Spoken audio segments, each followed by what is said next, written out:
Okay, trying something new here this week. The audio for this video got all messed up, so I'm going to get a voiceover, and let me explain what we're doing. We have a three-player game of Scythe. We put a lot of blocked hexes.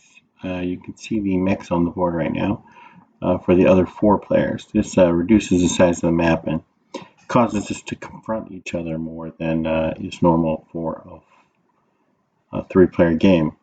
I started using this to teach people how to play in 2 or 3 player games before joining our normal 6 and 7 player games on Thursday nights.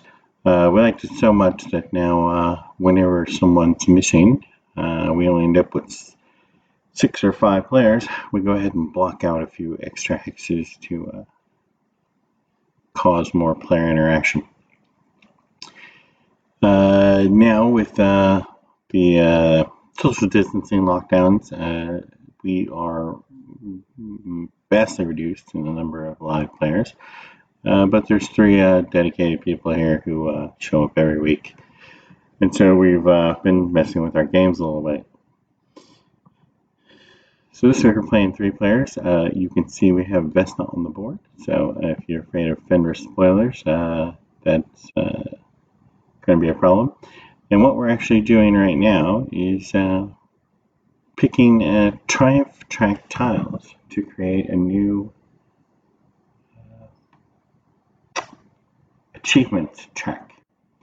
Instead of using a normal achievements track, we've dealt out 5 tiles to each player of the 16 that are included in Fenris, with the last one being randomly placed as one that we're going to use. Then we're all set up so everybody knows who we are, what our airships do, and we're checking our airships right now, what our airship power is, and which, in the case of Vesna, which mech powers and factory cards we have. Then of the 5 Triumph tiles that each player has, they're choosing 3 without the knowledge of the other players to create 10 with the odd one at the bottom of the shuffled pile, becoming the 10th. And so we don't know what we're going to have for a Triumph tile until we actually flip them all over and set them up here. So pretty interesting this week. There is no mech tile, which comes into play later in the game. You don't get a star for building 4 mechs like a normal game. We left that one out. It was actually chosen to be left out by the Saxony player because her board didn't pay any coins for producing mechs. She decided to leave it out and try to play the game with only 2 mechs, or perhaps 3.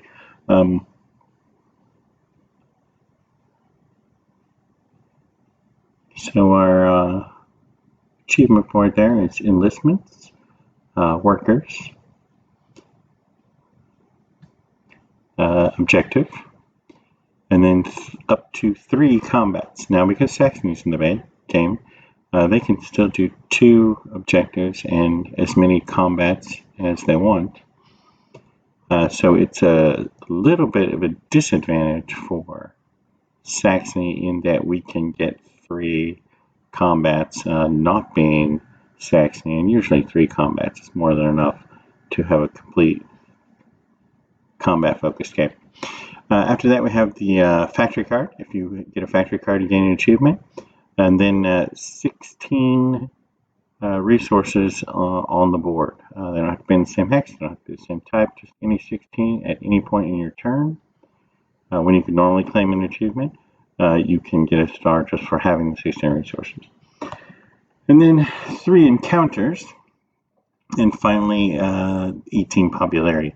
I threw the 18 popularity in there just to make that would be the one that never happened. So back to the 3 encounter tokens. With the blockers on the board covering up the 12 spaces, make sure to move 4 of the encounter tokens. So there are only a total of 7 available for 3 players, and to achieve a star, you'd have to get 3 of those 7. So, while it'd be possible for 2 people to possibly score that star, it's far more likely that it's only going to be available to 1, whoever gets the 7th encounter.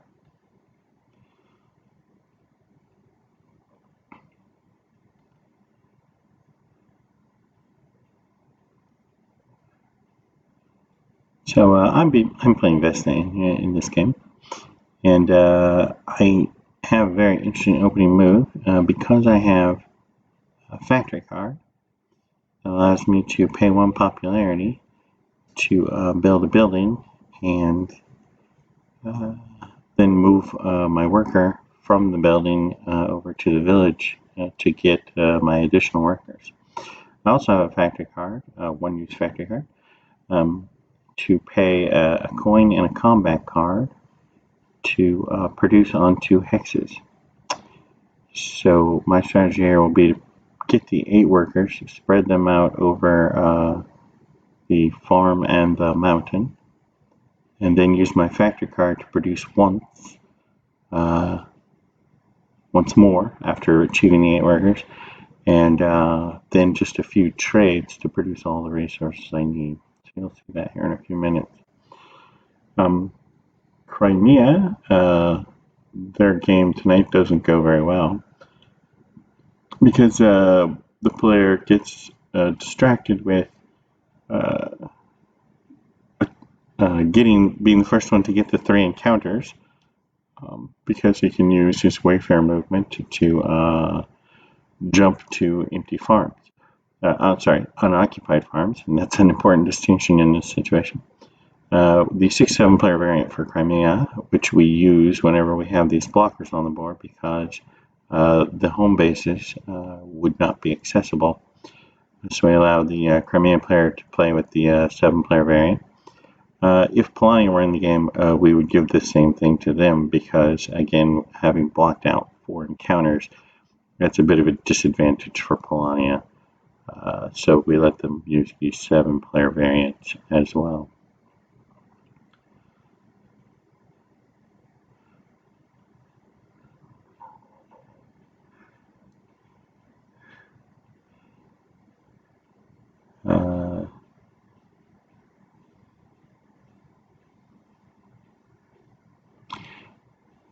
We're actually discussing why Saxony chose not to use the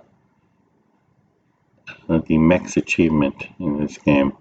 We looked at our discarded tiles once we got the board set up, and the Saxony player is explaining how not receiving any coins, she may not go all the way to 4 mechs, so she didn't want anyone else to be able to score the star for 4 mechs either. She thinks she can do it with either 2 or 3. The underpass mech, of course, is extremely powerful, and then the speed mech in order to move around the board. She's thinking that she may need the disarm mech as well, but probably no need to deploy the Riverwalk mech.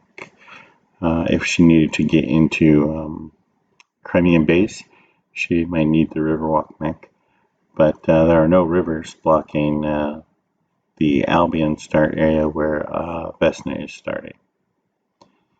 Now you can see we forgot to put the encounter tokens on the board, so I'm putting them out very quickly. And we're counting them as well, like who's going to get to 3. And that last unclaimed encounter token is obviously easiest to get to for the Wayfarer mech, being able to jump to an unoccupied farm.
Saxony has 2 board, Vesna has 2A, and Crimea has board 5. So Saxony will be starting.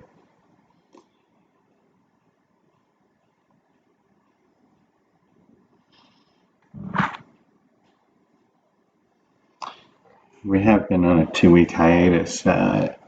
People took summer vacations, so the opening moves aren't fresh in anyone's head.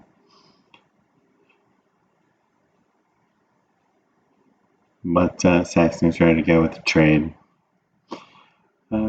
Trades for metal there, which is normally not what I do because I usually trade for oil first and get those upgrades that I think I'm going to need to bolster on the movement. But she's going to go straight to the mix. So now you can see I've used my factory card to build a mill and move my worker to the village. Now I'll be able to produce on those 3 hexes as I run up to 8 workers.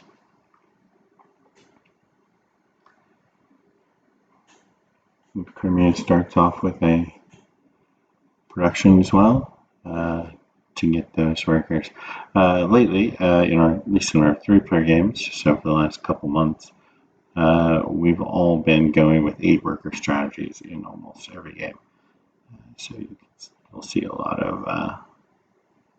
of move to the village and produce workers until you get to 8. I'm still torn between 5 and 8 workers. And when I say 5 workers, I mean you use 5 workers until you have enough resources, then produce one more time to get to 8 workers because the achievement is so easy at that point. It's definitely one of the quicker ways to get a achievement star. So there's my first produce.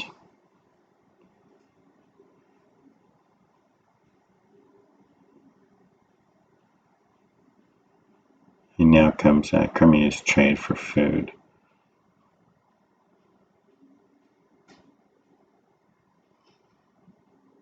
Setting them up to get the early enlistment.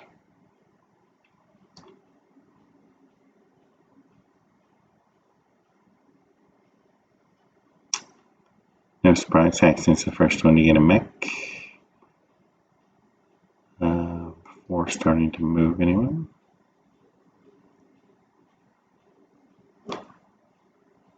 To allow her to transport the workers into the village. And it's the speed mech, which will allow the leader to make it to the encounter space with just 1 move. So Vesna then trades for metal, only because you can't produce multiple times in a row with Vesna. So might as well get some metal in between to add to the resource production. And there's Crimea's first enlistment. There's some discussion here as whether or not, even as Crimea, to take their first enlistment from the deploy action to get all of the bonus coins. Since all 3 players in this situation are definitely going to be building mechs and building them quickly, the Crimea player decides to move the deploy enlistment to the 2 cards bonus. The 2 cards will allow them to use their special ability to produce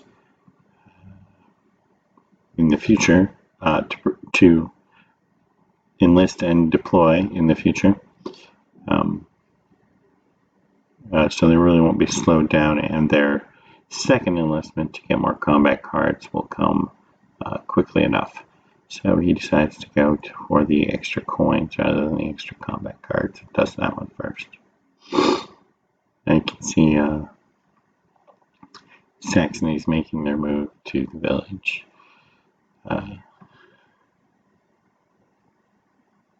And choose her first encounter.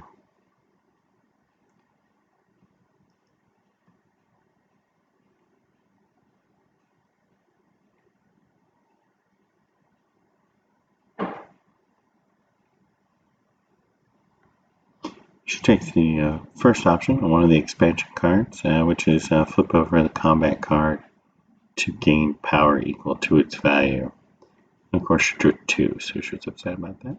But now you can see where Saxony has quite a bit of power, having only started at 1.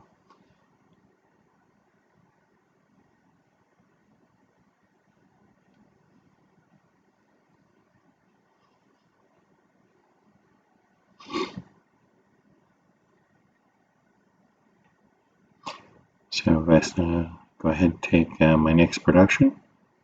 I'm up to 5 workers now, and I'm producing food and metal alongside my workers.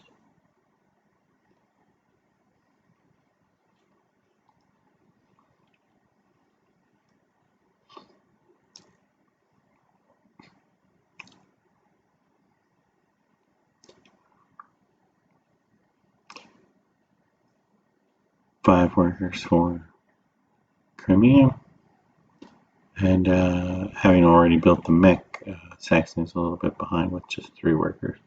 But again, she traded the mech for the early production, so that's really not hurting her because she's already achieved her encounter and deployed 1 mech, even though she's behind 1 production on her way to 8 workers.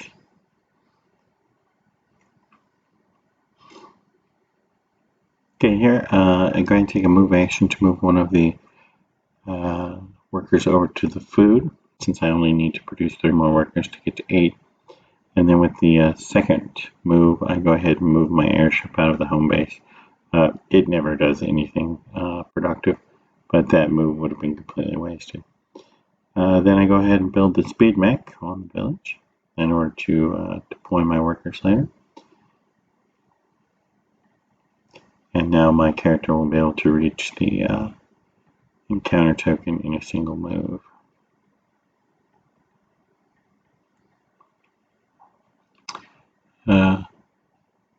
Crimea makes a similar move where the extra worker from the village moves over to the food, but because he doesn't have a mech yet, his leader leaves the home base and only makes 1 space towards the objective, towards the encounter. Now we have Saxony trading for the oil to make those combat ready upgrades.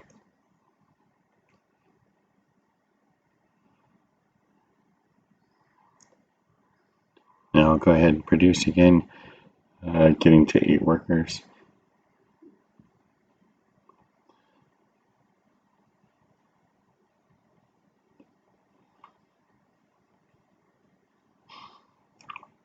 Scoring the first star there for 8 workers. I also happen to have drawn the Foundations of the Empire, which is one of the easiest objectives, especially if you're using an 8-worker strategy, because if you have 6 people in the same 6 units in the same hex, you complete your objective, and that happens automatically in the process of creating 8 workers. So it's very easy to do. I caught the fact that I just produced with 5 workers. I forgot to pay power. That's critical since I don't have any power at this point. And then Crimea follows immediately on the same turn with 8 meeple, but no objective.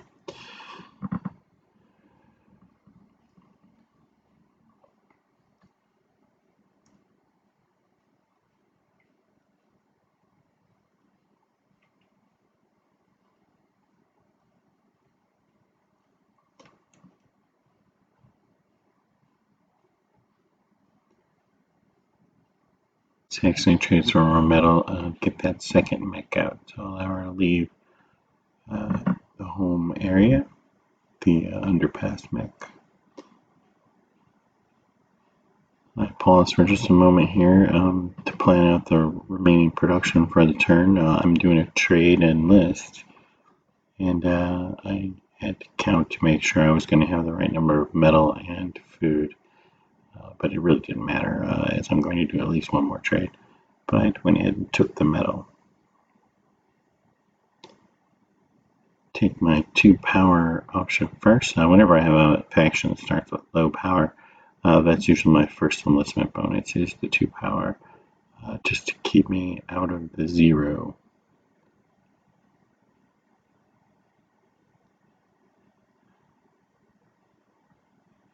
Another bolster enlist for Crimea. You can see they're getting a lot of power on the way to a power star.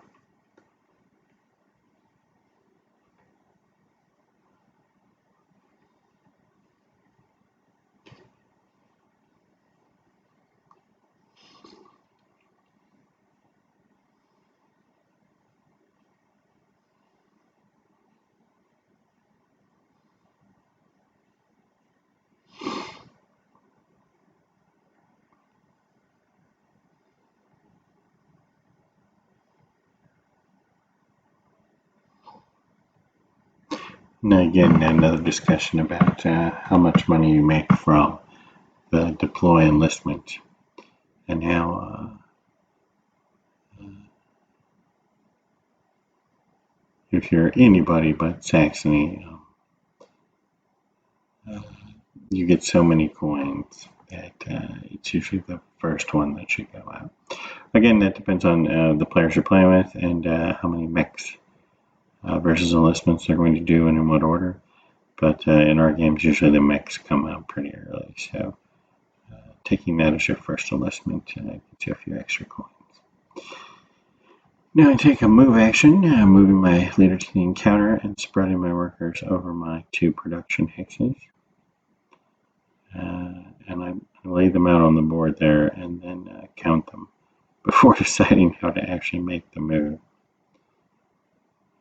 To make sure I have enough metal and enough food to complete my mechs and my enlistments with only a single produce, which I use for my factory car, and the trades that I make prior to each enlistment. So once I have it all counted out, go ahead and put my mech where it's supposed to be, having moved 2 spaces from the village to the mountain. And then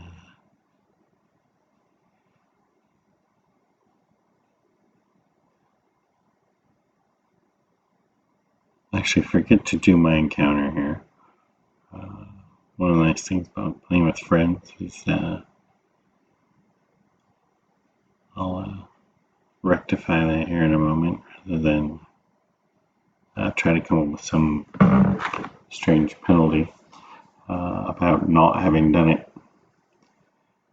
As you can see, Crimea begins a turn, and I remember.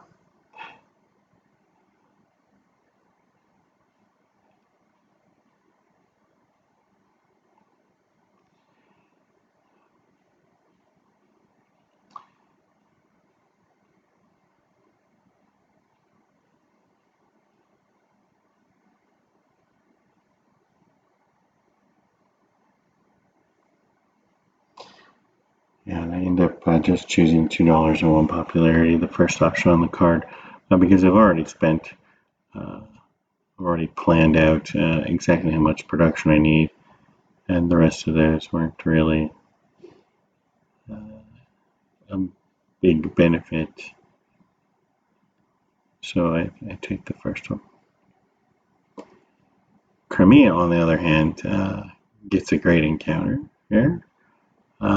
Because they haven't done any trades for metal, and they need to move to the mountain to get metal to produce the rest of their mechs. But they get a mech for $4, which is obviously very expensive, but it's going to save them 2 turns, so it's definitely worth the $4 to build a mech. Small mistake there.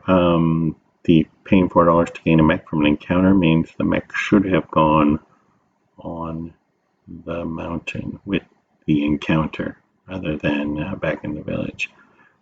I don't think it's going to make much difference though. So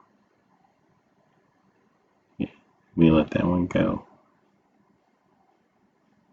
Now you see the second mech for Saxony. That's the underpass mech. So now Saxony is ready to leave the home base, and if they can fight the battles they need for achievement stars with those 2 mechs, she wouldn't have to produce any more mechs. But she has a bunch of metal, so you know there's at least 1 more mech coming.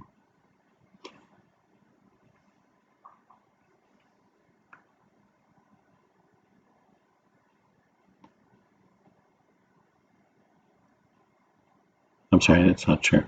She forgot to remove the metal again.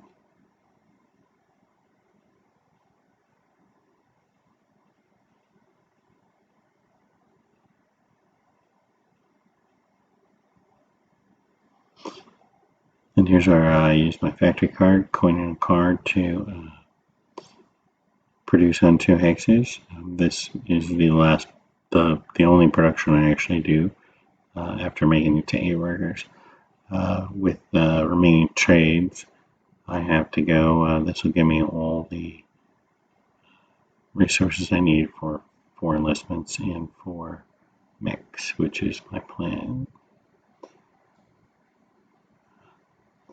And with the speed mech and the 2 movement from the factory card, I'm able to jump straight to the factory with my leader.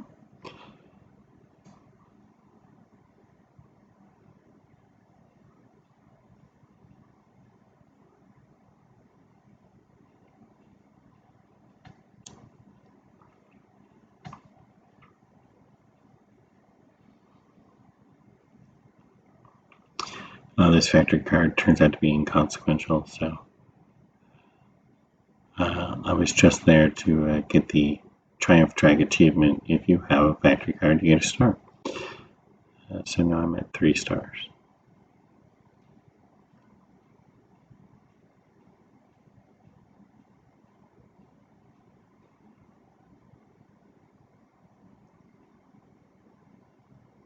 I'm counting my resources again. Crimea here is making another trade. Having just moved, they can't move again, and they don't need to produce yet with all of the meeples still in the village. So it trades some oil to make an upgrade later.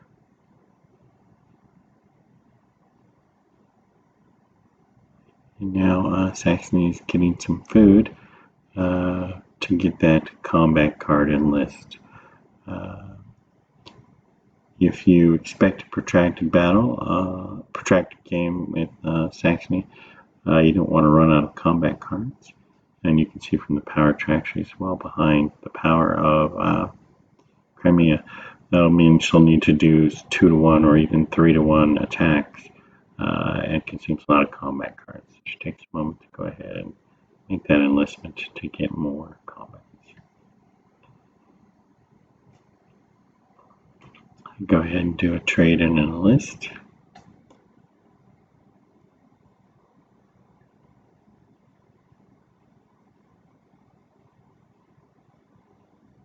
Now I take my second enlist, I take the 2 combat cards. I'm only going to need a few combat cards in this game, but getting a bunch of them assures that you get some good numbers, which I'll definitely need with Saxony on the board. There will be a couple of combats. Now that's the Wayfair mech, actually. I thought he got the speed mech, but it was the Wayfair mech. So the one mech he has is the Wayfair mech, and uses the 7-player option to jump the leader across the board and get the encounter token. I think in the end we all decided this was a mistake because it puts him so far out of the operational area that it kind of isolated his leader. But he's going to control that hex for the rest of the game. So, and he's got 2 encounters.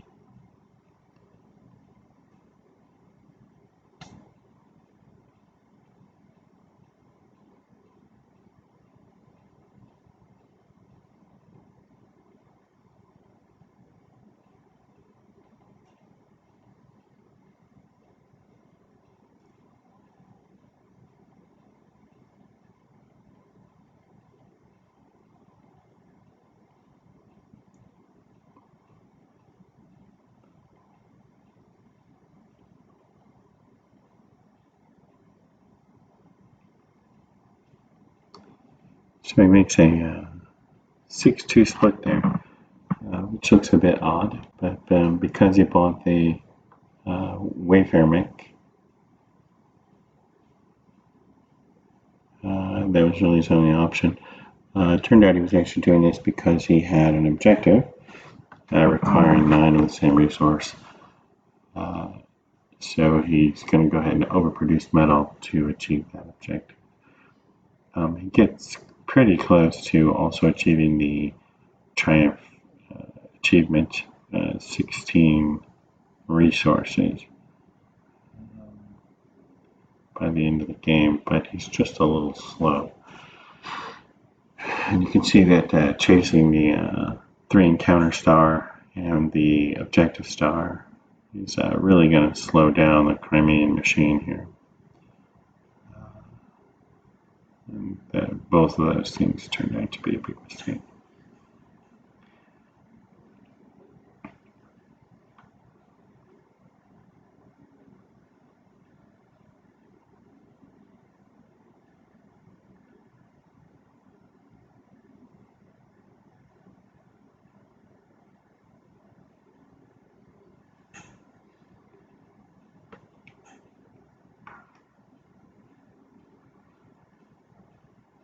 So now Saxony is leaving the home base.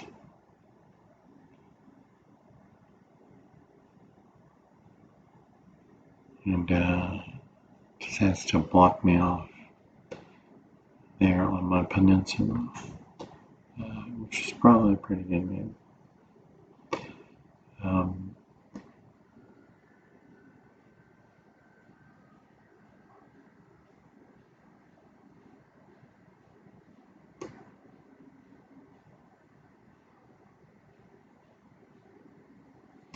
But I'm used to having Saxony in the game, so I'm definitely ready for that situation.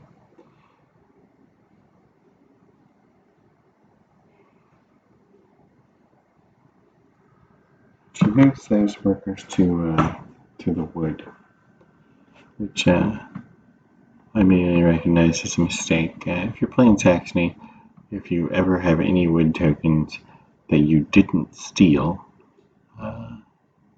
you've made a mistake. I always make the joke that if you're Saxony and you say, "Hand me a wood," you've lost. And then she's also blocking the tunnel farm to stop Crimea from using Wayfarer to get back into the center of the board.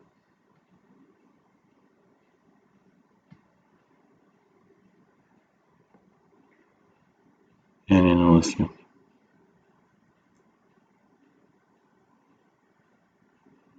And her enlistment to get combat cards in the future and get 2 combat cards now.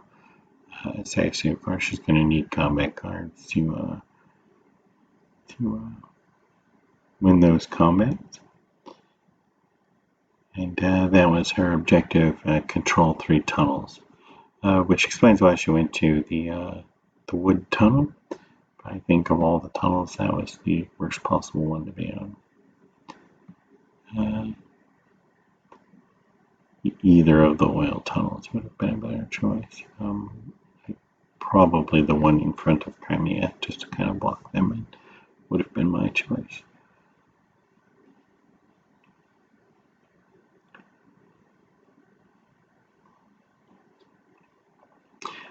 So having having blocked my tunnel now, and just as I was getting ready to start spreading out across the board,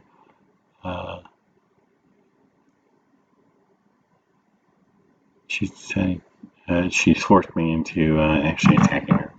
So I make 2 attacks here. I really have. I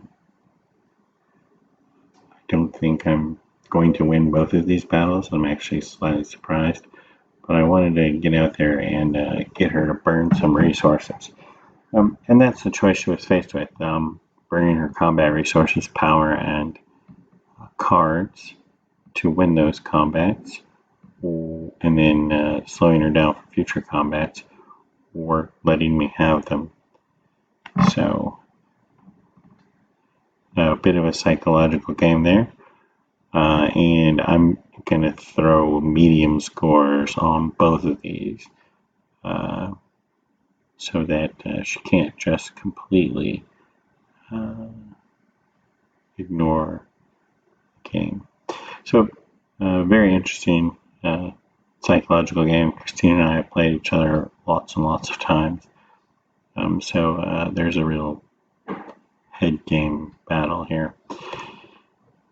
I choose to do the one on the mech first. If I actually had a choice, I prefer to win the one with the leader, so that I could gain that encounter token. Might give me a chance at the 3 encounter star, but I really don't think she's going to let me win these combats. I'm hoping I can get her to exhaust enough combat resources to give me time to spread out a little later.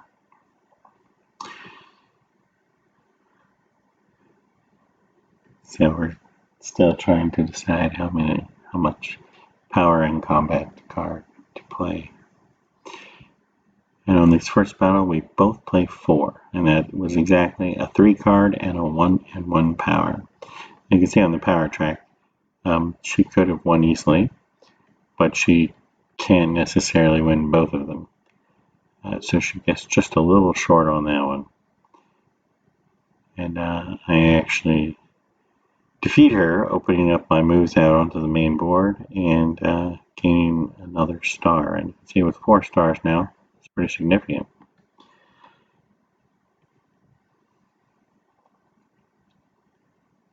But we both played 3 cards in the first combat. And I did that thinking that she might not expect me to have a 5 card. But I do have a 5 card. And I would really love to win the second combat to get both the encounter and the achievement star for the second combat. But she figured that out, and she played a 5 card plus 2 power to a 5 card plus 1 power, completely exhausting me and leaving her with just 1 power.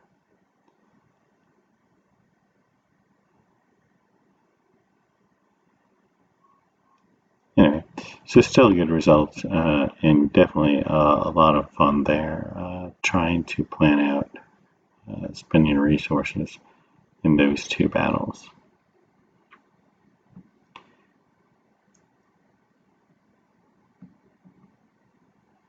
I'm going to go ahead and deploy my 3rd mech. About my mech abilities, I actually have Sword and Shield as if I were Albion, and also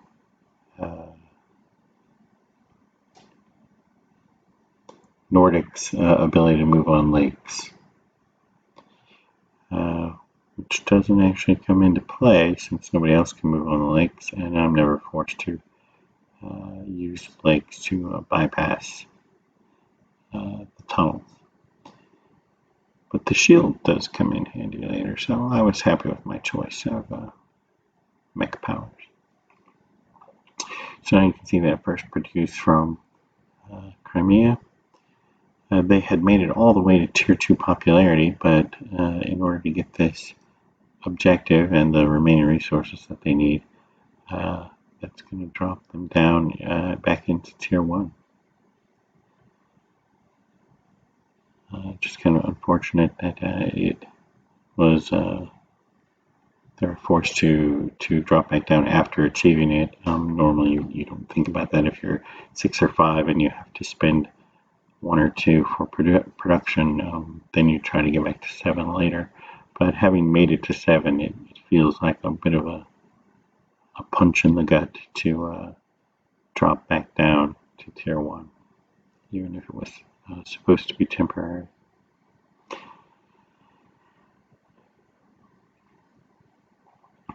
So back to the list, I need to do another trade so I get some more food.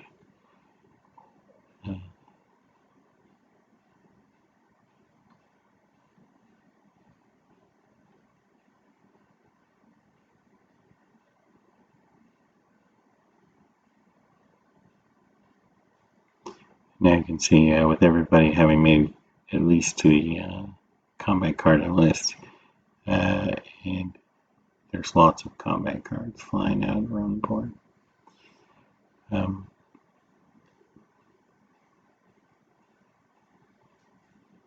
But power, on the other hand, is another issue. Only Crimea is really doing well with power.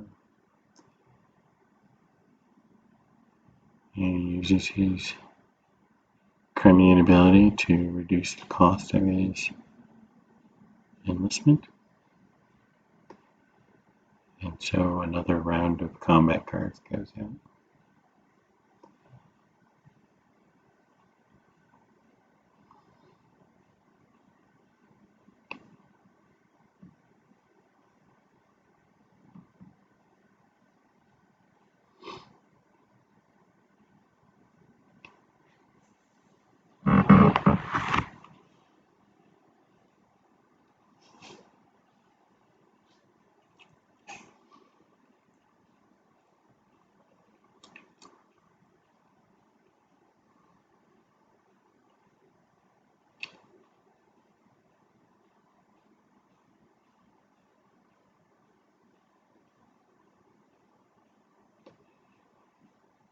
This is where the game takes a bit of a twist. Of course, Saxony is going to be trying to engage in combat, and you can see from the power track, I'm the obvious target. But she's trying to get a good spread as well, so that she can have a lot of territory at the game end.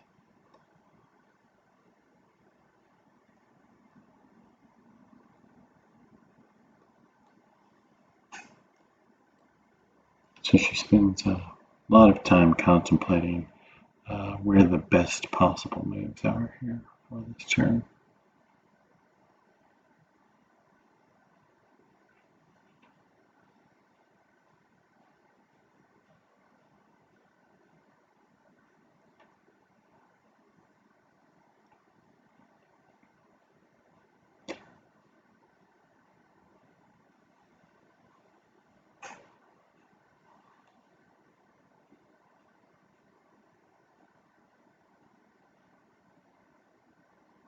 Bringing her leader back out of the home base in order to get that village objective at first opportunity.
So the shield mech now gives me 2 power, so it's 2 to 3. And since she immediately jumped back into this combat, I assumed she had the ability to win it, especially with all the combat cards you've been drawing. I was lucky enough to draw a 5 card and she wasn't.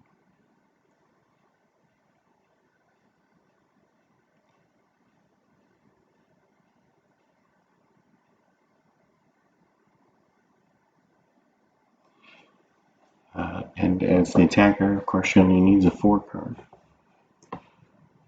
But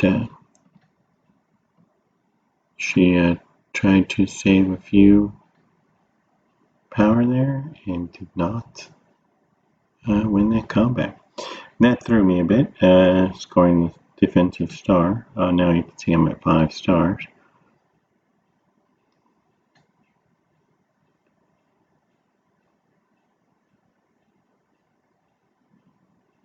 She was actually only able to muster a 3 card plus 2 power for 5, and my 7 got me that star. So now at 5 stars, I get a bit flustered here because it's out of my plan. I didn't expect to have that star. So I plan to do a grab for territory, thinking that I'll go ahead and build my 4th mech, achieve the mech star, and end the game. But I forgot that there is no mech star. It was not on the chart, we discussed it. And so I'm actually going to undo my entire turn, realizing that I can't end the game. Move my leader out to the encounter instead. And pushing my other mech forward to be ready to run in the future. From this encounter, I end up taking the first option again, just 2 food and 1 popularity, because I actually need 2 more food. Of course, I have trade over my enlistment, so to complete my last enlistment, I need 1 more food. But rather than being forced to trade for it here, I can actually get 2 from the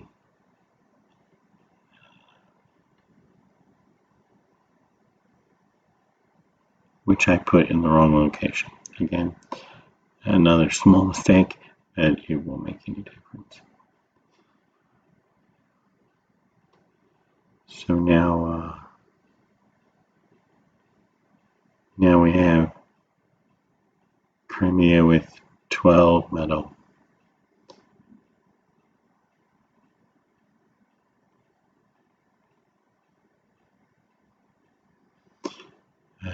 Completing the objective.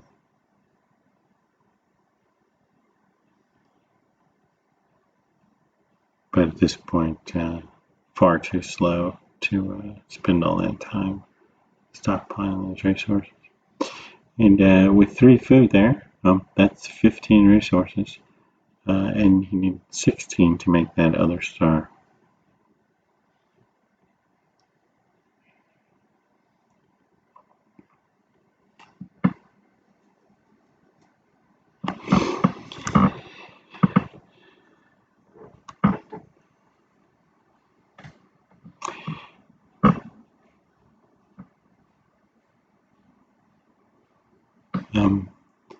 The Saxony player sees that the end of the game is imminent, with my last enlist being my 6th star. So she goes ahead and does a produce, because at least she'll have those 6 resources to count for victory points at the end of the game. But this brings my normal Saxony comment of if you have wood, you've lost. So now I'm, because my encounter food, I'm free to do a trade for 1 popularity, bringing me to 5. Like I usually do, I save my 2 popularity bonus from my enlistments as last, because usually that can drive you over the top and people don't notice that you're in tier 2. achieving exactly 7 popularity and my 6th star.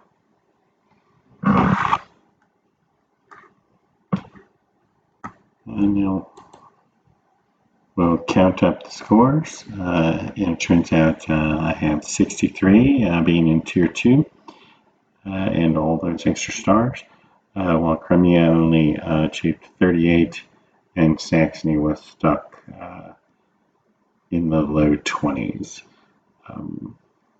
So completely ran away with it by achieving that Tier 2 popularity.